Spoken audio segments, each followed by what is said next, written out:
Hey folks, this is absolutely outrageous. This has really got me going. You've got to see this if you haven't uh, heard it before or seen it before. This report. This is not something that should be allowed to happen in our.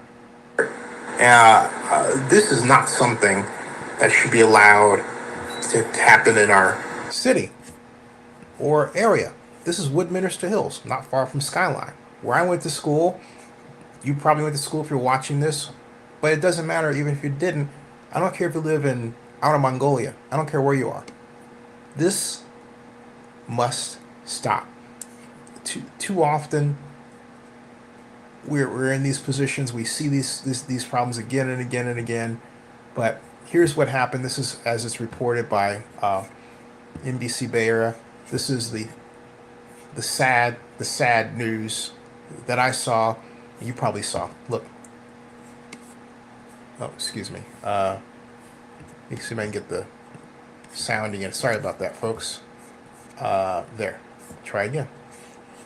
Has seen broken doors and glass at Woodminster Market from a break-in at the store. This year is every couple of months. Around 4 this morning, security video shows at least 4 people smashed the windows of a van intentionally parked in front of the store to keep thieves out. But they just broke in and pushed it out of the way. Amit says the thieves then cut the store's security lock, smashed the door windows, and stole hundreds in cash and cigarettes inside. It's too much.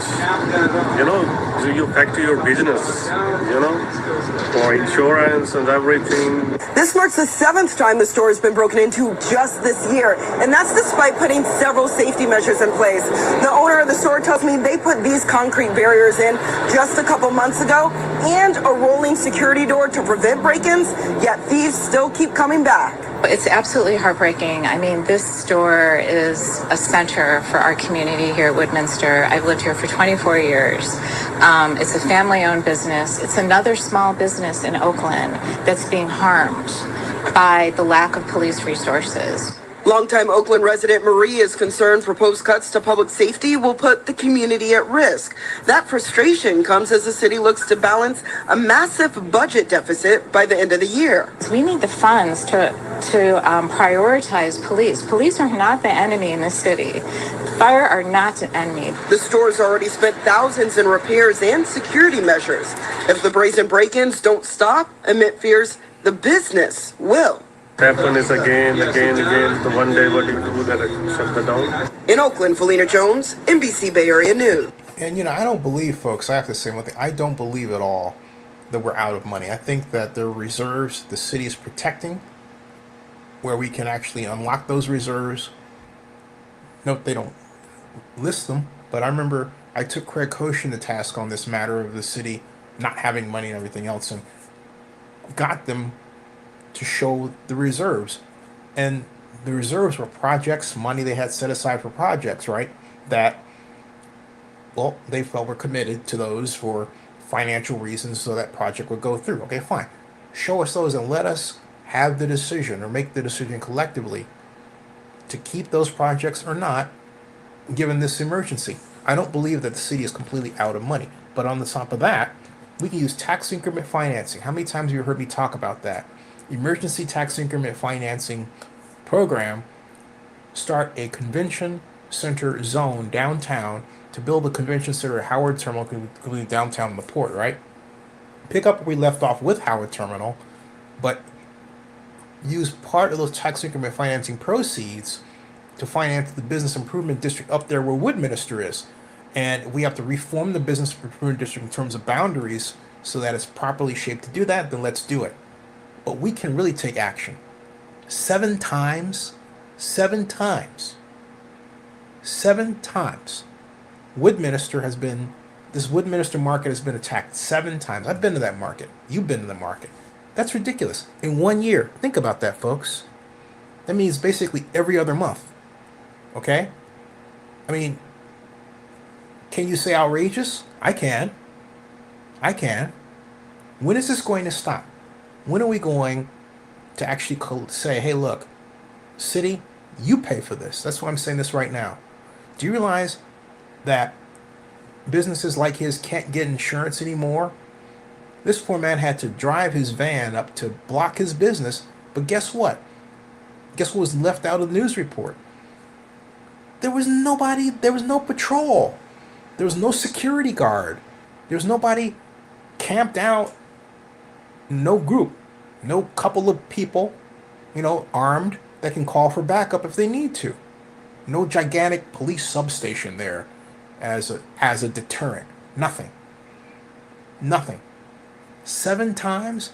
The simple fact that that happened 7 times means that the city did nothing in and of itself to provide a deterrent to attack. So it happened over and over and over and over and over and over and over and over again. And if you think that's too much, guess what? It was 7 times. All right? Yeah, think about it. Over and over and over and over and over and over and over again. 7 times. I just counted out 7. If you think that's too much, then you got to think about, hey, what the Woodminster market owner is going through, because that's too much too. Okay, so we recalled the mayor. As I said to everybody, it just doesn't stop there. We have to begin to change the city's very government structure so the city council has more power. So that we're not waiting on the mayor. We say, well, we got to wait on a mayor. Well, why? Why? Okay? Why can't the city council have the power, say, for example, to hire and fire a chief of police? Why can't the city council collectively have the power to do economic development, which is really the mayor's job under the current charter? Oakland has not functioned well under a strong mayor system. It's about time we admitted it, tossed it, and fashioned something that works better for us. We were better under a council manager form of government. We were better with a more active and more capable and more powerful city manager, we now call city administrator, rather than somebody who's politically weak and can't do things because they work under the mayor, literally under the mayor's thumb. That's a bad thing. We're not getting the government we deserve, folks. We have to make a change pronto and fast. This stuff has to stop. Too many businesses are being harmed by this. Insurers don't want to insure anymore. They can't live. The people who run the businesses in Oakland. This is crazy. Enough. And we have to get housing costs down to 50% of what they were. And we have to make it a toot-sweet emergency. And we have to bring businesses in, like convention centers and amusement businesses and plants. Like, hey, how about turning Eastmont Mall into a plant? Tesla? Fine. You got something against Elon Musk? I don't care. I'm a Democrat. Big deal. He's done a great thing technologically. If we can get him to build a Tesla plant there, why not? If not him, somebody else. Nissan, Hyundai, somebody. Hey, Eastmont Mall used to be an auto plant. Did you know that? General Motors. We got to go to work, folks. This is ridiculous. Subscribe to Zenny62 on YouTube and bookmark OaklandNewsOnline.com.